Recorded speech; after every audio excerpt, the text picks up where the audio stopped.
Samantala, half lane ng Quintos Bridge sa Dagupan City pansamantalang isinara sa mga motorista. Pagsikip ng taloy ng trapiko, ramdam sa lugar. Silipin sa report.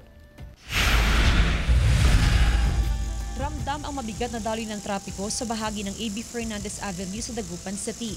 Bago pa man makarating sa Quintos Bridge, ay nagsisimula ng maranasan ng traffic build-up. Abala ito para sa mga motorista, lalo na sa mga dumadaang jeepney. Hirap po. Lalo pa sabi mo nga maghapon. Paghapon. Maghapon na. Lalo pag-uwian ng paghapon. Traffic. Ayon sa POSO, pansamantalang isinara sa mga motorista ang half lane ng tulay habang ito'y sumasailalim sa rehabilitasyon. Medyo may kabigatan, lalo-lalo sa peak hour. Pero pagdating lampas ng peak hour, hindi naman na. Kaya sa lahat po ng ginagawa ngayon sa Dagupan, kasi sabay-sabay na ginagawa, kaya medyo konting tiis na lang. Kabuang 20 araw ang itatagal ng rehabilitasyon ng Quintos Bridge.